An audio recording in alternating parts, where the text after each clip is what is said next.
उन पाठ्यक्रमों का हिस्सा अलग अलग कक्षाओं में हम लोगों ने उन महापुरुषों के बारे में वर्तमान पीढ़ी जान सके, इस कार्यक्रम को आगे बढ़ाने का काम किया है। मुझे बताते हुए प्रसन्नता है,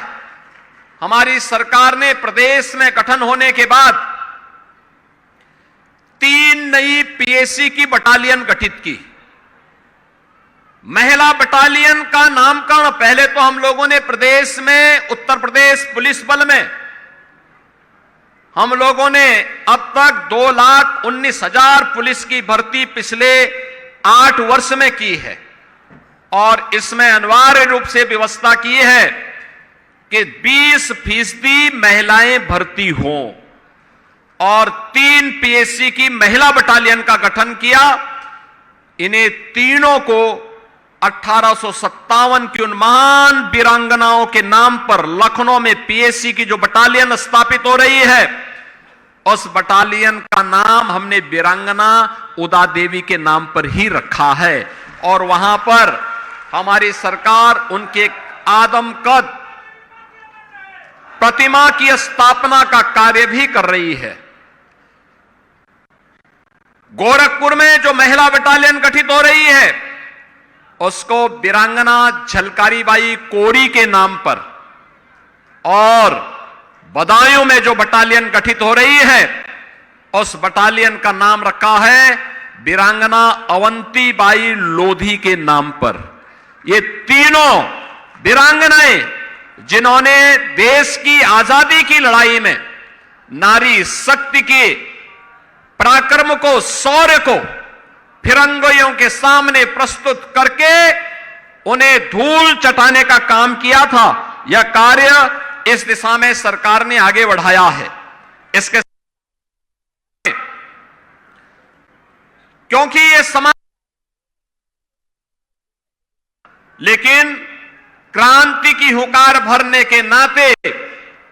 उन्हें समाज की मुख्य धारा से काटने के लिए विदेशी हुकूमत ने उन्हें अलग थलग करके रख दिया था। परिणाम क्या था? समाज की मुख्य धारा से कटा हुआ कोई भी जाति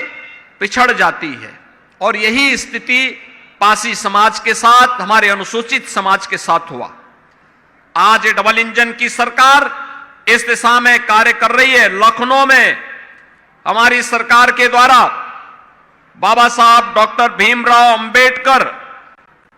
जी का एक स्मारक और सांस्कृतिक केंद्र के निर्माण का कार्य युद्ध स्तर पर चल रहा है, जिसमें अनुसूचित जाति से जुड़े हुए छात्रों को शोध करने के साथ साथ उच्च शिक्षा के लिए हम लोग वहां पर स्कॉलरशिप की व्यवस्था भी करने जा रहे हैं। 62 जनपदों में 109 सर्वोदय विद्यालय की स्थापना का कार्य भी हमारा या तो संपन्न हो चुका है या उन कार्यों को हम लोग मजबूती के साथ आगे बढ़ाए हैं, जहां पे आश्रम पद्धति विद्यालय के माध्यम से छात्र छात्राओं को रहने, उनकी सारी व्यवस्था वहां पे सरकार के स्तर पर प्रारंभ की गई है। इसके साथ ही 18 जनपदों में 18 अटल आवासीय विद्यालय,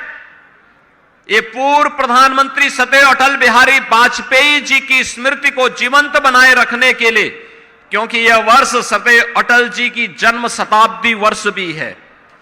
और अटल जी की स्मृतियों को जीवंत बनाए रखने के लिए 18 कमिश्नरी मुख्यालयों पे 18 अटल आवासीय विद्यालयों का निर्माण किया गया है और अटल आवासीय विद्यालय के माध्यम से श्रमिकों के बच्चों को या कोविड कालखंड में जो बच्चे निराश्रित हो गए थे, उन बच्चों को ला करके वहां पे उनके रहने, खाने और आधुनिक शिक्षा की पूरी व्यवस्था वहां पर उन बच्चों की गई है और यह कार्य यहां पर है। प्रदेश सरकार ने अनुसूचित जाति छात्रावास में पूर्व दशम छात्र के 32,49,800 से अधिक छात्रों को स्कॉलरशिप वर्तमान में हम दे रहे हैं और दशमोत्तर में लगभग 90 लाख छात्र छात्राओं को 9,600 करोड़ रुपए से अधिक की धनराशि हम लोग इस दिशा से स्कॉलरशिप के लिए उपलब्ध करवा रहे हैं। अनुसूचित जाति अभ्युदय योजना के अंतर्गत हर जनपद में प्रतियोगी परीक्षाओं के लिए फिजिकली भी और वर्चुअली भी कोचिंग की सुविधा सरकार उपलब्ध करवाने का कार्य कर रही है। इसके साथ ही प्रदेश सरकार ने अनुसूचित जाति जनजाति के सम्मान, उनकी सुरक्षा और उनके स्वावलंबन के लिए पूरी प्रतिबद्धता के साथ कार्य कर रही है। आज का यह अवसर हमें एक महान वीरांगना के प्रति उनकी स्मृतियों को नमन करने, वर्तमान पीढ़ी को राष्ट्रीयता के साथ जोड़ने का यह एक माध्यम प्रदान करता है और नारी शक्ति का सम्मान, वंचित वर्ग का उत्थान, यह डबल इंजन की सरकार का मुख्य ध्येय है। और वीरांगना उदा देवी हमें याद दिलाती है कि नारी शक्ति कितनी सामर्थ्यवान है। यह वीरांगना उदा देवी, वीरांगना अवंतिबाई लोधी और वीरांगना झलकारी बाई कोरी, इनकी शहादत और इनका बलिदान इस बात की प्रेरणा हम सबको प्रदान करती है। आज के इस अवसर पर मैं एक बार फिर से वीरांगना उदा देवी की स्मृतियों को नमन करते हुए आप सभी को इस बात के लिए आश्वस्त करता हूं कि डबल इंजन की सरकार